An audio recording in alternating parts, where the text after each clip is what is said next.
Vamos a comenzar con sistemas de ecuaciones lineales y ver esto que se llama eliminación gaussiana o método de Gauss. Y para eso previamente vamos a ver el concepto de matriz escalonada. Ya conocemos que si tenemos un sistema de ecuaciones, lo que tenemos que hacer es conformar para poder resolverlo la matriz ampliada, donde tenemos los coeficientes y tenemos también los términos independientes.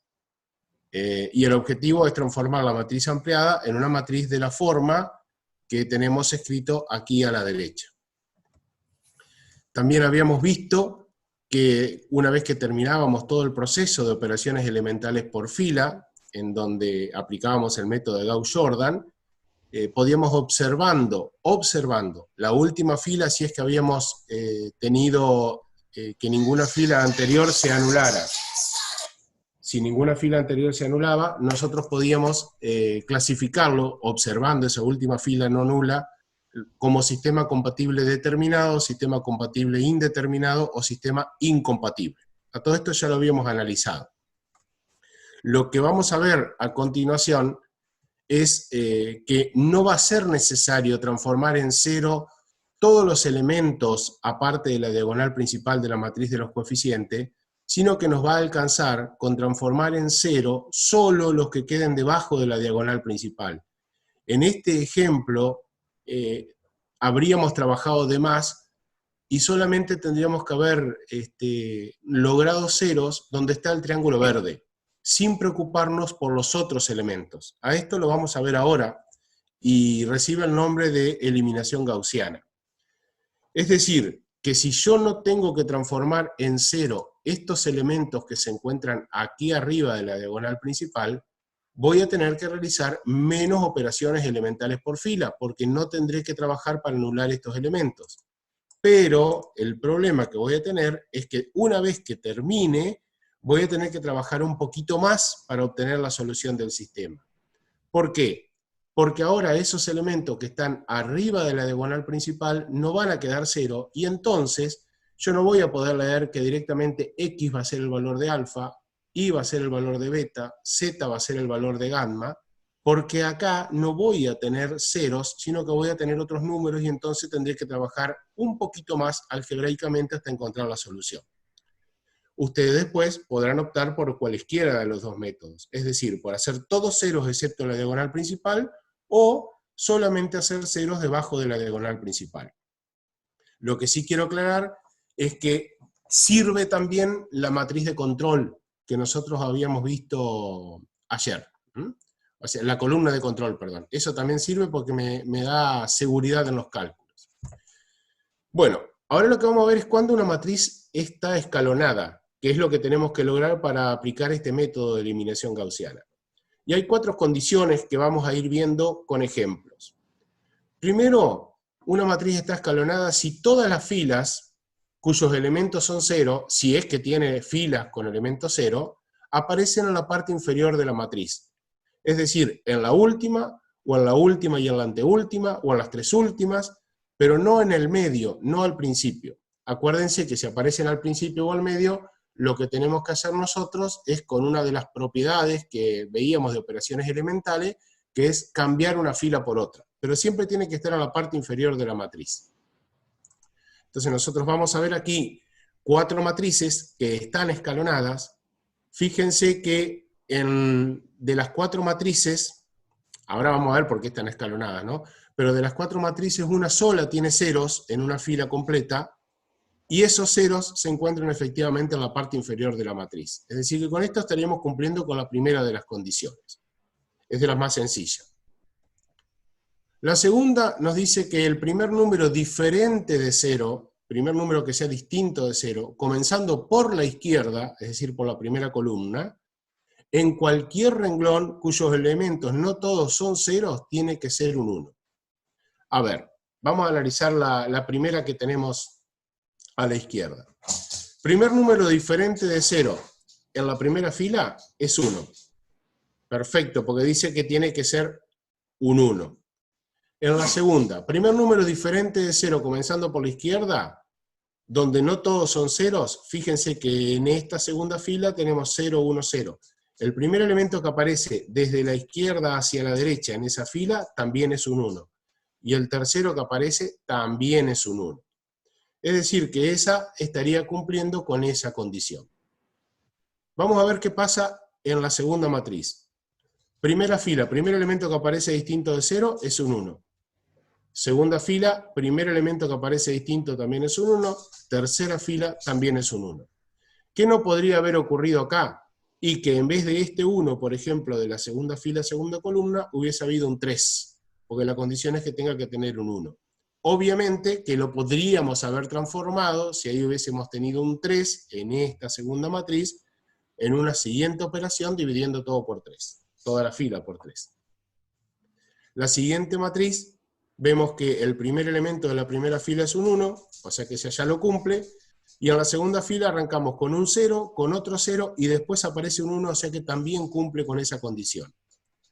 Y en la cuarta, que tiene unos en la primera y en la segunda fila como primeros elementos, también se cumple la condición. No me importa que ocurra en la tercera, porque todos sus elementos son nulos, y tiene que ser en esta segunda condición que el primer número distinto de 0 sea un 1. Vamos con la tercera condición. Si dos renglones, o sea, dos filas sucesivas tienen elementos que sean diferentes de 0, entonces el primer 1 en el renglón de abajo tiene que estar más a la derecha que el primer 1 del renglón de arriba. Vamos despacito con esto. Analicemos la primera de las matrices. Vemos que la primera y la segunda fila tienen elementos que son distintos de 0. Eso es lo que quiere decir dos renglones sucesivos, fila 1, fila 2. Entonces el primer 1 del renglón de abajo, de la segunda fila, tiene que estar más a la derecha que el primer 1 del renglón de arriba. Y se cumple. También si comparamos la segunda con la tercera, vemos que aparece un 1 en la segunda fila, y después más a la derecha aparece un 1 en la tercera fila. Esto lo podemos ver trazando esta diagonal. Fíjense qué ocurre en la segunda. En la segunda aparece un 1 en la primera fila, primera columna, luego más a la derecha en la segunda fila, y luego más a la derecha en la tercera fila. También se cumple esa condición. En la que sigue, aparece un 1 en la primera fila, y después más a la derecha, un 1 en la segunda fila. Y en la última aparece un 1 en la primera fila, más a la derecha el primer 1 en la segunda fila, y luego en la tercera no me preocupo porque tengo todos ceros. Trazando estos elementos me doy cuenta de que estoy formando como los peldaños de una escalera, de ahí sale el nombre también de que sea una matriz escalonada.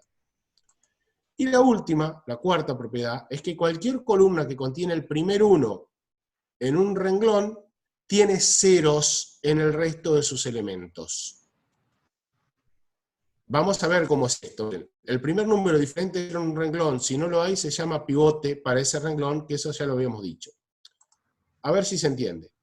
Cualquier columna que contiene el primer 1 de un renglón tiene ceros en el resto de sus elementos. Habíamos dicho que el primer 1 era este que está en celeste, los otros dos son 0. Lo mismo ocurre en el siguiente. Primer 1 en el medio, los otros dos son 0. En la siguiente columna ocurre que el primer 1 está abajo y que los otros dos son ceros. Y así puedo seguir viéndolo en el resto de las matrices.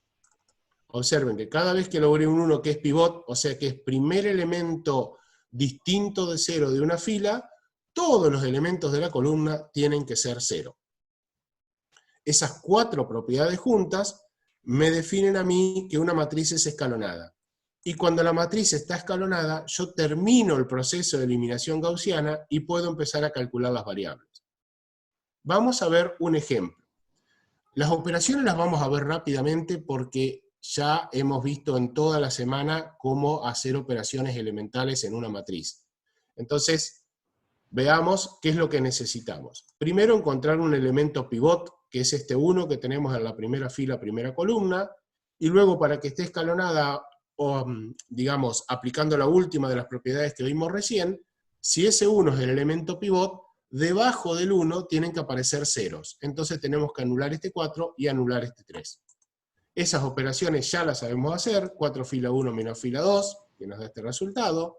Y para la para anular el 3, 3 fila 1 menos fila 3, que también sabemos calcular, nos va a dar este resultado, y entonces tendremos nuestra matriz colocada acá a la derecha. Ahora lo paso al limpio. Vamos a tener nuestro pivot y anulados todos los elementos que están debajo o en la misma columna de ese pivot. Siguiente paso, necesitamos encontrar un pivot en la segunda fila. O sea, el primer elemento que no está nulo de esa fila tiene que transformarse en 1. Para transformar ese 3 en 1, tenemos que multiplicar toda esa fila por 1/3 y obtenemos entonces esta otra matriz como resultado. Yo tomé el mismo ejemplo anterior para poder ir más rápido, digamos, con las cuentas, porque ya las sabemos realizar. ¿Cuál es el siguiente paso ahora? Si este 1 es nuestro pivot, necesitamos entonces que este elemento se anule. Y vamos a verlo. ¿Cómo hacemos? 5 fila 2 menos fila 3. Obtenemos este resultado y cambiamos. Ustedes dirán, ¿y no necesitamos también anular el 2? Porque en una diapositiva anterior habíamos mostrado que también ese elemento se tenía que anular. Lo que es necesario es que se anulen en realidad todos los elementos que están debajo del pivot en la misma columna. Paso limpio esta matriz. Y acá, como está, cumple, fíjense, con todas las condiciones, salvo que acá podríamos haber optado antes por cambiar el signo. Yo no lo cambié para no hacer un paso más en esto. En todas las filas, cuyos elementos son ceros, aparecen en la parte inferior de la matriz, debajo de la diagonal principal. El primer número distinto de 0 comenzando por la izquierda en cualquier renglón, cuyos elementos no son 0, son todos 1. Aclaré recién que acá tenemos menos 1, pero es muy simple porque hubiésemos multiplicado, transformarlo, digamos, ¿no? Porque hubiésemos multiplicado toda esta fila por menos 1 y nos hubiese quedado 1 y 3. En este caso no había necesidad de hacerlo. Luego, si dos renglones sucesivos tienen elementos distintos de 0, entonces el primer 1 en el renglón de abajo está más hacia la derecha que el primer 1 en el renglón de arriba. Lo vemos acá, escalonados. Y después, cualquier columna que contiene el primer 1 en un renglón tiene 0 en el resto de sus elementos. Y aclaro que no es necesario que los tenga hacia arriba, pero sí es necesario que los tenga hacia abajo. Quiere decir que si nosotros logramos una matriz escalonada, acá podemos finalizar con nuestro proceso de operaciones por filas. Pero el sistema no está resuelto. Para resolver este sistema, lo que tenemos que hacer es trabajar, como hemos hecho en otros momentos, con la ecuación que está más abajo, hallar una de las incógnitas, pasar a la siguiente, hallar la otra incógnita, pasar a la siguiente fila que está más arriba, y así sucesivamente. ¿Cómo es este proceso? Como ya lo hemos hecho anteriormente. Reescribimos la última fila como ecuación, y nos queda menos z igual a menos 3, de donde sale que z es igual a 3, y habremos encontrado la primera de las incógnitas. Eso es lo mismo que si hubiésemos trabajado anulando todos los otros elementos, transformándolos en 0, excepto los de la diagonal principal. Lo que pasa es que ahora, para encontrar ahí, ya no tenemos la respuesta directamente. Eso hubiese ocurrido si este 2 era 0, porque entonces decíamos, y vale tanto. Como no tenemos ese resultado, lo que tenemos que hacer ahora es trabajar con la segunda fila, escribirla como ecuación, es decir, y más 2z igual 4, reemplazar z por el valor que acabamos de hallar, es decir, a z que aparece aquí, lo reemplazamos por 3, y de esa expresión despejamos y, o sea, 2 por 3 es 6, positivo, que pasará restando al segundo miembro, y habremos encontrado la segunda variable, que es y igual a menos 2. Una vez que hallamos y ya tenemos z hallada de la primera operación, nos queda entonces trabajar en la fila de arriba. Esa fila la escribimos como ecuación, es decir, x más 2y más 3z igual 9. Reemplazamos los valores de las dos incógnitas que ya encontramos antes, o sea, reemplazamos y por menos 2, reemplazamos z por 3, y después de esto hacemos las operaciones despejamos x y habremos encontrado que x es igual a menos 1. Es decir, que trabajamos menos en operaciones elementales por fila, pero una vez que llegamos a la matriz escalonada, tenemos que hacer este trabajito de ir desde la última fila de la matriz hacia la primera. Una vez que encontramos las incógnitas, el proceso ya saben que no termina, porque todavía nos queda hacer la verificación, paso que está indicado en esta diapositiva, que ya lo hemos hecho en un montón de veces, y podemos entonces obviar todos los pasos porque estamos trabajando con el mismo ejercicio. Seguramente mis compañeros querrán aclarar algo. Como yo dije hoy, podemos trabajar con cualesquiera de los dos métodos, dejando unos en la diagonal principal y anulando todos los demás elementos, o dejando unos en la diagonal principal y anulando solo los elementos que están por debajo. Cada uno optará por el método que le resulte más cómodo. No sé si hay preguntas en el chat, o hay alguna cuestión que ustedes quieran comentar, Tochi, Macarena, Fabián. No, algunos dicen por ahí, ¿no es cierto?, uno podría decir, ¿y por qué no usar el anterior, que ya directamente tenemos el valor de las incógnitas? Lo que sucede es que a veces, también para convertir en cero los elementos que están por encima de la diagonal, hay veces que uno trabaja con sistemas, ¿no es cierto?, donde los coeficientes son fraccionarios o números muy grandes, y entonces es bastante complejo hacer cero a veces algunos elementos. Por eso es que suele también usarse este método de eliminación de Gauss, ¿no? Perfecto. Acuérdense que una vez trabajamos con un ejercicio y nos dio fracciones, ¿no? Y como dicen acá en el chat, a veces hay que trabajar con fracciones y te remareás, lo cual es cierto y lo entendemos. Entonces por ahí, si evitamos trabajar con fracciones, aunque tengamos un trabajito al final, muchos lo prefieren. Pero a ver, nosotros, si les pedimos resolver un sistema de ecuaciones, no les vamos a exigir por un método u otro. Ustedes lo resolverán por el método en que se sientan más seguros, más cómodos, y en el que sientan que hacen menos trabajo. Yo en este ejercicio en particular, insisto, no agregué la columna de control, pero tranquilamente podríamos haberla puesto, porque me sirve para saber que paso a paso voy funcionando bien. Si no hay ninguna consulta acá, avanzamos un poquito más. Dale nomás, Sergio. Bien. Lo último que vamos a ver hoy, o por lo menos lo vamos a empezar a ver, son los sistemas que se llaman homogéneos, que tienen una particularidad, una característica. Ustedes lo pueden estar viendo en esa matriz. A ver si se dan cuenta cuál es. Todas las ecuaciones están igualadas a cero. Todas las ecuaciones están igualadas a cero. Muy bien. Podemos decirlo también que todos los términos independientes son iguales a cero. Entonces, vamos a resolver un sistema y después vamos a sacar una conclusión. También lo vamos a hacer bastante rápido, ¿no? Necesitamos generar un pivot arriba en el primer término de la primera fila, primera columna, o sea que vamos a dividir por un medio esa fila y transformamos en 1 el primer elemento. Y luego, para poder seguir con la eliminación gaussiana, vamos a anular este 4 y vamos a anular este 2. Lo cual haremos multiplicando por 4 la fila 1, restándole la fila 2, y multiplicando por 2 la fila 1 y restándole la fila 3. Así, rápidamente habremos armado nosotros nuestra matriz, que voy a pasar en limpio.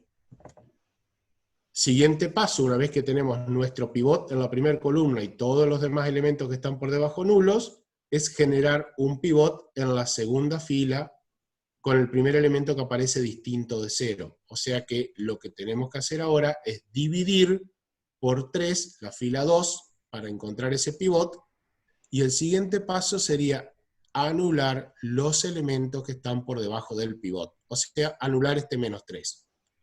Para lo cual, vamos a multiplicar la fila 2 por 3, y le vamos a sumar la fila 3. Aquí mostramos los procesos de cálculo, encontramos que toda la última fila se anula, y pasamos en limpio entonces esta matriz que ya está escalonada. Ahí está la matriz escalonada. ¿Cuál sería el proceso de solución que tenemos que hacer? Bueno, si miramos la última ecuación, es parecido al ejercicio que vimos ayer.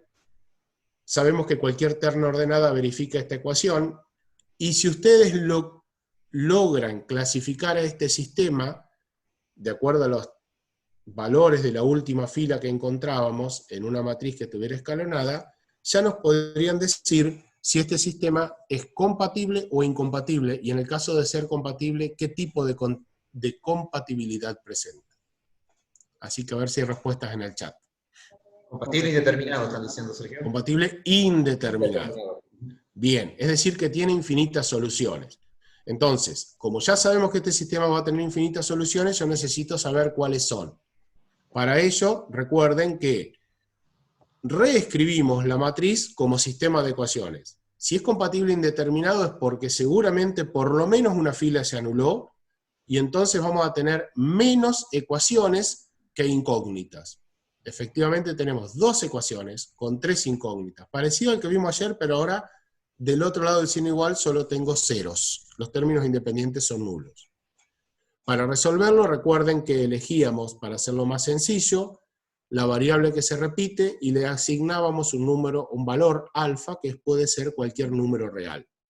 Luego trabajamos en una de las ecuaciones, en la primera, reemplazamos z por alfa, y en la segunda despejamos y también vamos a reemplazar z por alfa, encontrando en la primera de las ecuaciones entonces que x es igual a z, o sea que es lo mismo que decir x igual a alfa.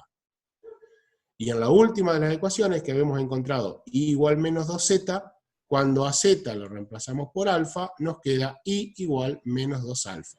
Entonces, la terna de solución de nuestro sistema va a ser ahora x igual a alfa, y igual menos 2 alfa, z igual a alfa, siendo alfa cualquier valor real que se nos ocurra.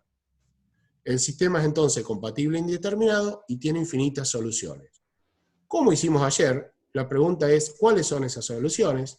Entonces armamos una tabla de valores a la cual le vamos a dar valores cualesquiera a z, calculamos los de x, teniendo en cuenta que x es igual a alfa, o sea que en este caso es mucho más simple el cálculo, porque simplemente vamos a copiar, acá hay un error, Sí.